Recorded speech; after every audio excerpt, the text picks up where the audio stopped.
네, 매일 아침 지나치지 말아야 될 뉴스만 픽해서 우리들에게 피가 되고 살이 되는 양념처럼 만들어주는 시간이죠. 뉴스 픽 시간입니다. 뉴스토마토 한동희 기자 나와계십니다. 안녕하세요. 안녕하세요. 네.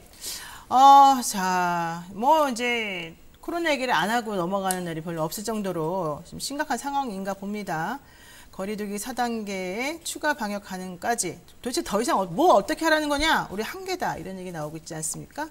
자, 첫 번째 소식 전해주시죠. 예, 어제 기준으로 신규 확진자가 1,987명인데요. 원래 그 전날보다 235명 줄어들어서 2,000명 밑으로 내려가기는 했는데 네네. 확산세가 계속해서 유지될 것으로는 보입니다. 그래서 또 오늘 이제 퇴근하고 나면 연휴 시작되지 않습니까? 네. 이동 인구가 늘어나는 것을 고려했을 때 당분간 2,000명 안팎의 확진자가 유지될 것으로 보입니다.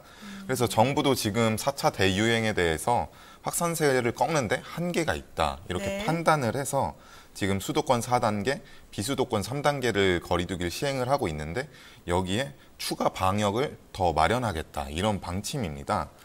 대신에 지금 일각에서 제기되고 있는 중증 사망자 수를 주요 지표로 하는 위드 코로나라고 하는데 네네. 이런 방역 체계로 전환하는 거에 대해서는 고려하지 않고 있다고 말했습니다. 그러니까 지금 코로나를 그 현상을 확진자 수를 그대로 유지하면서 중증이나 사망자 중심으로 바꾸는 것을 고려를 하는 것인데 이 부분은 백신 접종이 완료가 돼야 가능한 부분이라는 설명입니다.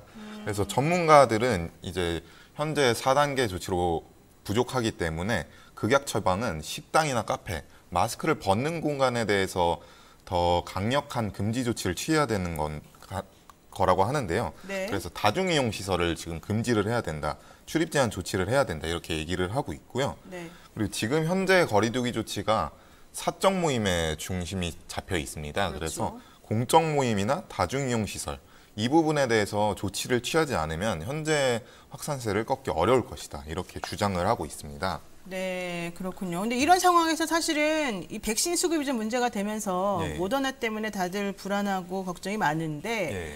아스트라제네카는 버려지는 게 또 점점 늘어나고 있어 문제다. 뭐 이런 뉴스도 나왔어요. 네.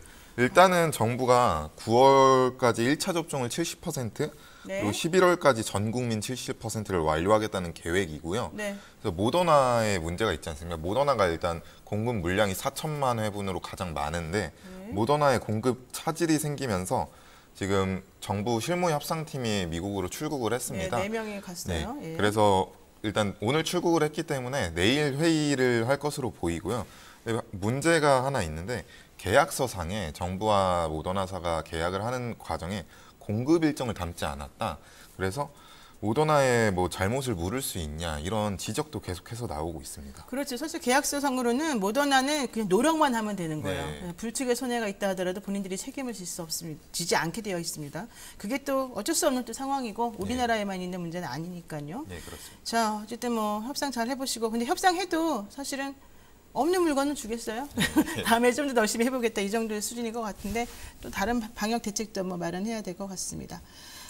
그리고 어제 그제 아주 시끌시끌했습니다. 이준석 국민의힘 당대표가 윤석열 전 총장이 대통령이 되면 지구를 떠나겠다 이렇게 말한 하여튼간 그 영상이 이제 막 돌면서 네. 그 영상을 또 곽상도 국민의힘 의원이 유출했다 이런 얘기도 나오던데 네. 지금 어떻게 된 겁니까 도대체 이게? 말씀하신 대로 이준석 대표가 윤석열 검찰총장이 대통령이 되면 지구를 떠나겠다 이렇게 말을 했는데 이게 대구 매일신문이란 유튜브 채널에서 한 말입니다.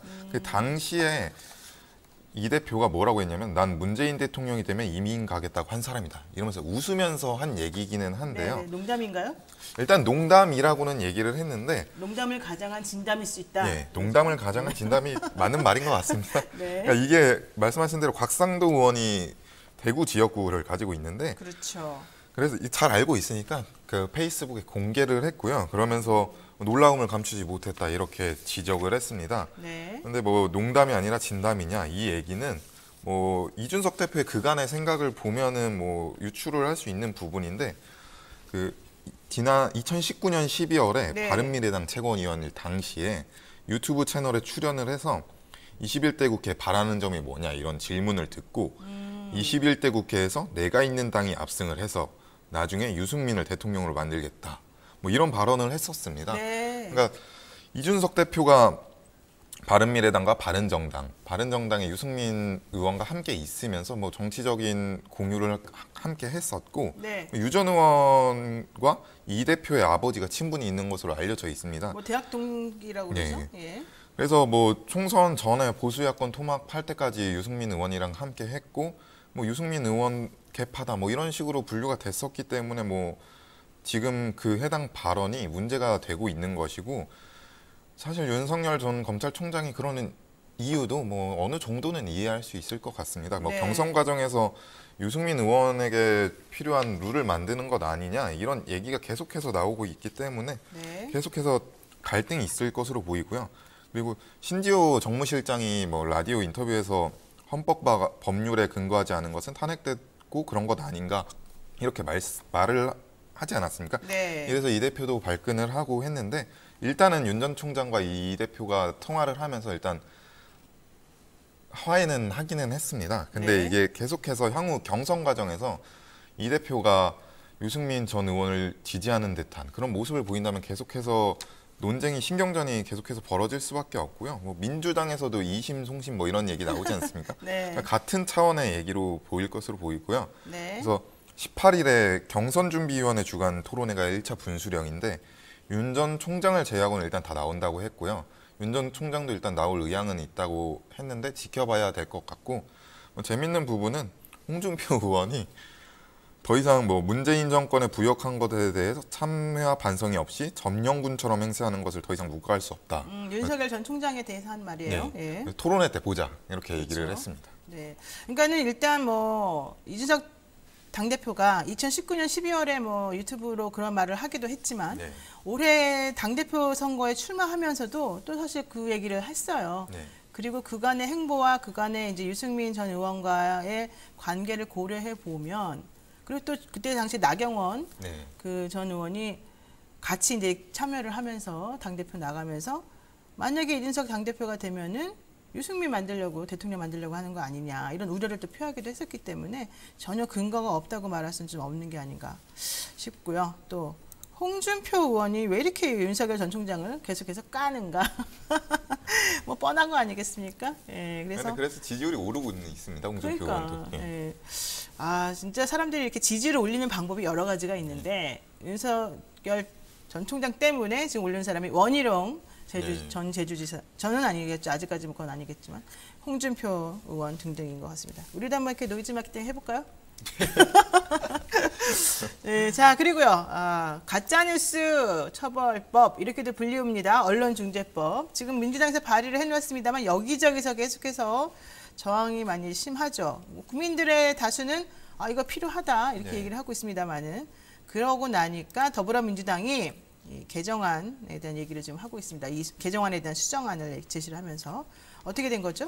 그러니까 법사위원장을 야당에 넘겨주기 전에 언론중재법을 통과시키고자 해서 민주당이 추진을 하고 있는데 뭐 언론도 그렇고 뭐 세계 언론협회, 뭐 정의당도 반대하고 이러다 보니까 네. 개정안을 통과시키기 위해 한 발 물러섰습니다. 그래서 네. 수정안을 제시했는데 열린민주당 의원들과 함께 기자회견을 열었는데 그러니까 언론계와 허심탄회하게 이야기를 나누는 과정에서 나온 우려 중에서 네. 합리적으로 인정할 수 있는 사안에 대해서는 수정하기로 했다. 이렇게 말을 했는데 구체적 내용을 보면은 네. 우선 고위공직자, 선출직 공무원, 대기업 임원 등 대통령령으로 정한 사람들에 대해서는 징벌적 손해배상을 청구할 수 없도록 제외하겠다고 밝혔습니다. 네. 이 부분은 권력자 감시 기능, 언론의 권력자 감시 기능이 있는데 이 부분을 보장하기 위해서 수정하겠다는 것이고요. 그리고 고이익 중과실 추정 조항 관련해서는 피해를 입었다고 주장하는 자가 추정의 주체임을 명시해서 입증의 책임의 모호함을 없애겠다. 이렇게 설명을 했고요. 네. 그리고 열람 차단 청구권이 제기된 기사에 대해서 사실이 있었음을 표시하는 조항도 삭제하기로 했습니다. 이 부분은 정당한 보도까지 차단이 될 수 있기 때문에 네. 이 부분을 삭제하기로 했고요. 그래서 국민의힘과 언론단체, 정의당까지 언론 재갈 물리기라고 반대를 하면서 수정을 한 내용이고요. 그래도 민주당은 8월 중에 이 법안을 처리하겠다는 입장입니다. 그래서 국민의힘에 오는 15일까지 수정안을 가져와라 이렇게 압박을 했고요. 네. 그리고 어제 원래 문체위 전체 회의를 열어서 심의하려고 했는데 네. 일단 수정안도 제시하고 하면서 취소가 됐습니다. 그래서 일단 그래도 손해배상 조항 자체에 대해서는 유지를 할 것으로 보이고요. 네. 민주당은 이렇게 설명을 합니다. 언론 자유에 대해 조금 더 고려했지만 피해 구제에 방점을 찍는 것이기 때문에 양보할 수 없는 부분이다. 이렇게 말하고 있습니다. 네, 오늘 정말 좋은 소식 잘 전해주셨고요. 오늘 우리 방송 일바 전해드리겠습니다. 김현수님, 오늘도 좋은 아침입니다. 이렇게 인사해 주시고요. 또 김주호님, 그리고 김술세니님, 힙합님, 황종호님, 일단 5분이 이렇게 오늘 또 먼저 방문해 주셨습니다. 오늘 그리고 지금 댓글들을 조금 보니까 또 재밌는 것이 사실은 많이 있어요. 김어준, 털종배, 김현정 다 외면하고 여기 왔어요. 역시 훌륭하신 분은 이렇게 있으시네요. 네, 그리고 최수진님은 핑크통키 아버지, 네, 또 우리 핑크 아재를 또 좋아하시는 분인 것 같아요. 자, 그리고요. 의리가 필요해님은 이재용 각하가 백신 문제 해결해 주시려고 가석방 되시었으니 좀 기다려 보시죠. 이런 얘기 좀 하시고 계시고요. 체리님, 자영업 하는데 버티기가 너무 힘들어요. 어쩔지 모르겠어요. 저도 정말 속상합니다. 그리고 독고자이님, 나도 윤석열 씨가 대권에 성공하면 속세를 떠나고 싶습니다. 이런 의견도 주셨고요. 정말로 정말 많은 의견들이 있네요. 이경재님, 반대가 있더라도 통과시켜야지. 언론중재분 얘기하시는 거죠? 어쩌자는 거야. 앞으로 180석 없을 텐데. 이렇게 얘기를 하시고 계십니다. 진짜 그러네요. 생각해보니까 180석이 또 있을 것 같지는 않은데. 자, 러브니팅스타님. 기자님 잘 들었습니다. 오늘 또 행복하게 하루 또 보내시라고 이렇게 인사도 해주셨습니다. 네, 한동희 기자 오늘 수고하셨습니다. 고맙습니다. 네, 지금 여러분께서는요 뉴스 인사이다 듣고 계십니다.